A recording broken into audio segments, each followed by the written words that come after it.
ಗೌರವಾನ್ವಿತ ರಾಹುಲ್ ಗಾಂಧಿಯವರು, ಏನೇ ಕರೆಕ್ಟ್ ಏನಪ್ಪ,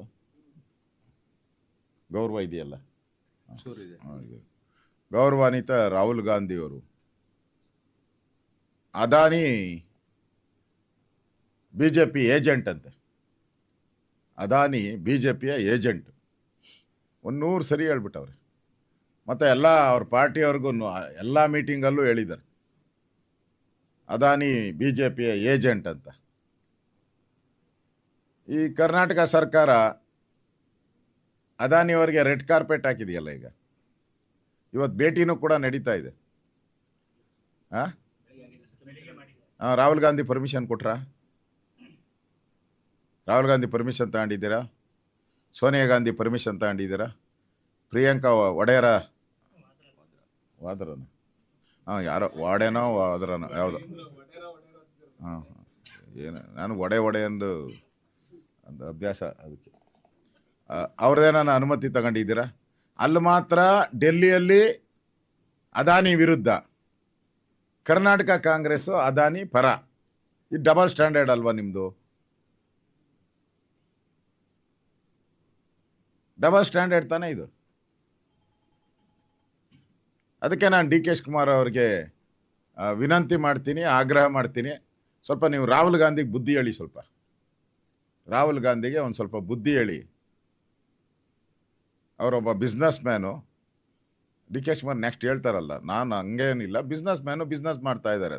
ಹಂಗೆ ರಾಹುಲ್ ಗಾಂಧಿಗೆ ಸ್ವಲ್ಪ ಹೇಳಿ, ಬುದ್ಧಿವಾದ ಹೇಳ್ಬಿಟ್ಟು, ಅವರೊಬ್ಬ ಬಿಸ್ನೆಸ್ ಮ್ಯಾನು, ಬಿಸ್ನೆಸ್ ಮಾಡ್ತಾ ಇದ್ದಾರೆ ಅಷ್ಟೇ ಅಂತ ಹೇಳಿ ರಾಹುಲ್ ಗಾಂಧಿಗೆ ಅನ್ನೋ ಸಲಹೆ ಕೊಡ್ತಾ ಇದ್ಬಿಟ್ಟವ್ರೆ. ಈಗ ಅದಾನಿನೂ ಬಂದು ಡೈನಾಮಿಟ್ಗೆ ಹೊಡಿಯೋಕ್ಕೆ ರೆಡಿ ಮಾಡ್ಕೊಂಡಿದ್ದಾರೆ ಅವರು. ಅಲ್ಲಿ ಪಾರ್ಕಲ್ಲಿ ಮಾಡಬಾರ್ದು ಅಂತೇಳಿ ಎಲ್ಲ ನಮ್ಮ ಇದ್ರ ಪ್ರಕಾರ ಇರೋದು, ಕಾನೂನು ಪ್ರಕಾರ ಪಾರ್ಕಲ್ಲಿ ಯಾವುದೇ ಆ್ಯಕ್ಟಿವಿಟೀಸ್ ಮಾಡೋಕ್ಕೆ ಅವಕಾಶ ಇಲ್ಲ ನಮ್ಮ ಕಾನೂನು ಪ್ರಕಾರ. ಈಗಾಗಲೇ ಹಲವಾರು ಸುಪ್ರೀಂ ಕೋರ್ಟ್ ಆದೇಶಗಳು, ನೂರಾರು ಆದೇಶಗಳು ಬಂದಿದೆ, ಹೈಕೋರ್ಟ್ ಆದೇಶಗಳು ಬಂದಿದೆ, ಪಾರ್ಕ್ ಮುಟ್ಟಬೇಡಿ ಅಂತ ಹೇಳಿದ್ದಾರೆ. ಈಗ ಹೊಸ ಕಾಯ್ದೆ ತರ್ತಾ ಇದ್ದಾರೆ ಮಿಸ್ಟರ್ ಡಿ ಕೆ ಶಿವಕುಮಾರ್ ಅವರು.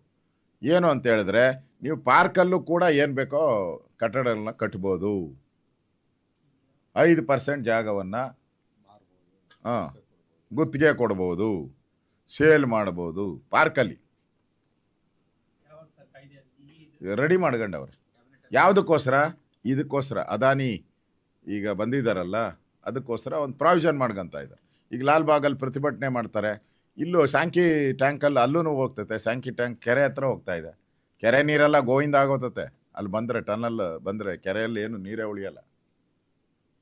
ಎಲ್ಲ ಇವ್ರದ್ದು ಟನಲ್ ರೋಡ್ ಎಲ್ಲೆಲ್ಲಿ ಹೋಗುತ್ತೋ ಎಲ್ಲ ಕಡೆ ಪಾರ್ಕ್ಗಳನ್ನ, ಪ್ಲೇ ಗ್ರೌಂಡ್ಗಳನ್ನೇ ಸೆಲೆಕ್ಟ್ ಮಾಡಿದ್ದಾರೆ.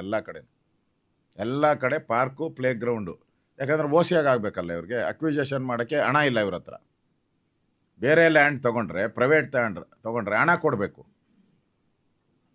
1 to ಡಬಲ್ ಹಣ ಕೊಡಬೇಕು, ಗೈಡೆನ್ಸ್ ವ್ಯಾಲ್ಯೂ.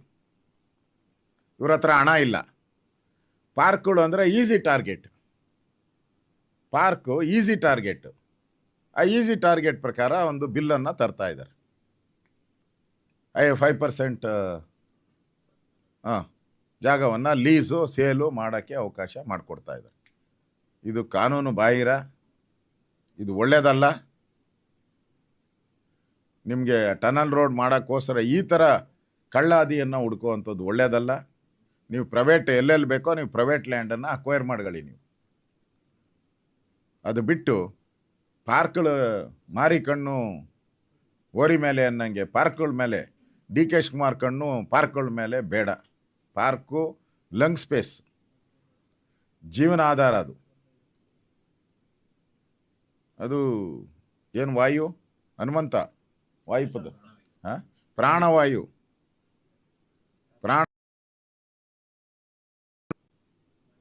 ಪ್ರಾಣವಾಯುವನ್ನ ದಯವಿಟ್ಟು ಕಟ್ ಮಾಡೋಕ್ಕೆ ಹೋಗಬೇಡಿ.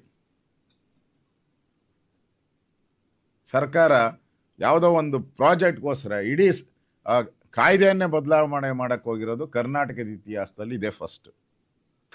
ಅದು ಪಾರ್ಕಿನ ಕಡೆ ಕಣ್ಣು ಹಾಕಿರುವಂಥದ್ದು ಒಳ್ಳೆಯದಲ್ಲ, ಒಳ್ಳೆ ಬೆಳವಣಿಗೆ ಅಲ್ಲ. ಬೆಂಗಳೂರು ಜನ ತಿರುಗಿ ಬೀಳ್ತಾರೆ ಅನ್ನೋ ಮಾತನ್ನು ನಾನು ಸರ್ಕಾರಕ್ಕೆ ಎಚ್ಚರಿಕೆಯನ್ನು ಕೊಡ್ತಾ ಇದ್ದೀನಿ.